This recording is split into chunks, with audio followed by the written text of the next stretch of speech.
வணக்கங்க.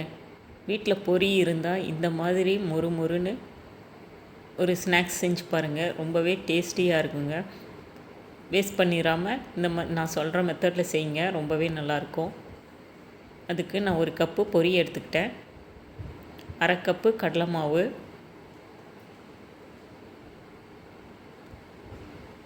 1/4 கப் அளவுக்கு அரிசி மாவு, உப்பு தேவையான அளவு, மாவுக்கு தேவையான அளவு மட்டும் போடலாங்க. பொரியில் உப்பு இருக்கும். சோடா உப்பு ஒரு பிஞ்ச் போட்டுக்கலாம். இப்போ எல்லாத்தையும் ஒன்றா மிக்ஸ் பண்ணிக்கலாம்.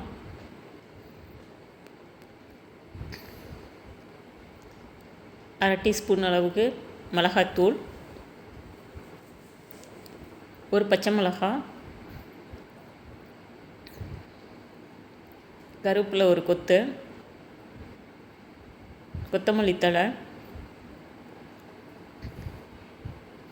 ஒரு வெங்காயத்தை நல்லா சாப் பண்ணி வச்சுருக்கேன், அதையும் போட்டுக்கலாம்.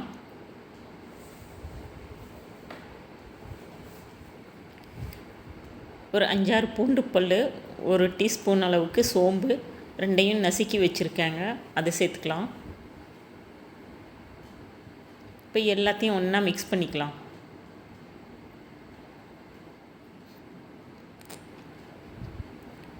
மாவு பொரி எல்லாமே ஒன்றா மிக்ஸ் ஆகட்டுங்க.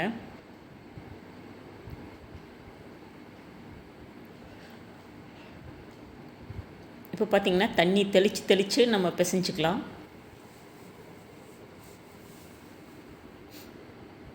அழுத்தி பிசையாமல் சும்மா விரல்களால் கிளறி விடலாம்.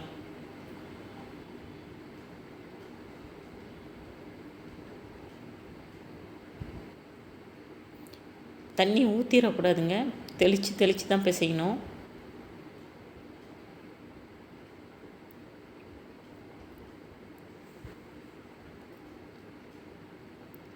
நல்லா மாவு பொரி எல்லாத்தையும் ஒன்றா சேர்த்து பிசையலாங்க.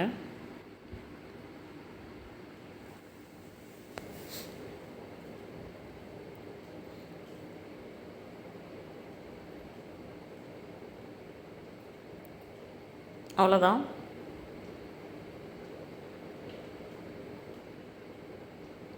பார்த்திங்கன்னா நல்லா பிசைஞ்சாச்சு. அதே நேரத்தில் தண்ணி அதிகமாகவும் இருக்கக்கூடாது, உதிரியாக தான் இருக்கணும். நமக்கு கையிலே தெரியும் போதுமானதாக இருக்கா இல்லையான்னு. இப்படி லைட்டாக அழுத்தி விட்டால் ஒரு பால் மாதிரி உருவாயிருங்க. இப்போ சின்ன பால்களை உருட்டி எண்ணெயில் போட்டுடலாம். எண்ணெய் மீடியம் ஃப்ளேமில் தான் இருக்கணும்.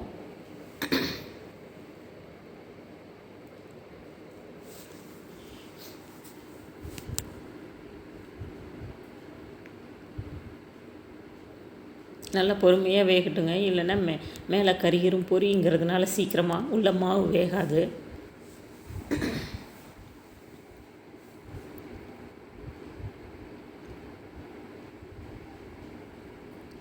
மெதுவாக அடுத்த பக்கம் திருப்பி விடலாம்.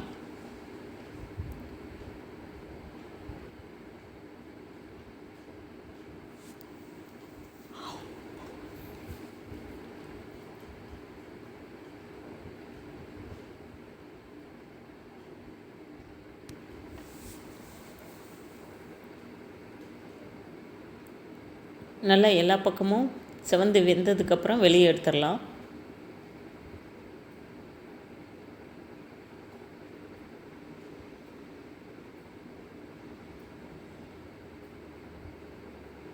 அவ்வளோதாங்க, பொரி பக்கோடா ரெடி ஆயிடுச்சு.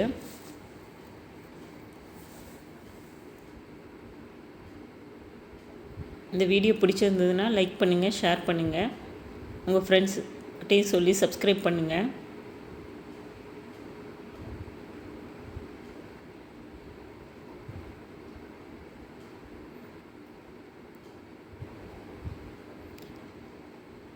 அடுத்ததும் அதே மாதிரி போட்டுடலாங்க.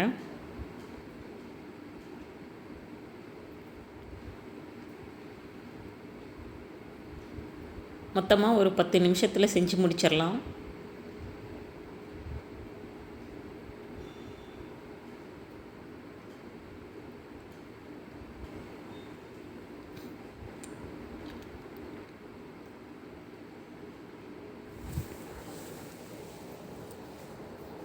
அவ்வளோதாங்க. நீங்களும் இதே மாதிரி செஞ்சு பாருங்கள். எப்படி வந்ததுன்னு சொல்லுங்கள். தேங்க்யூ.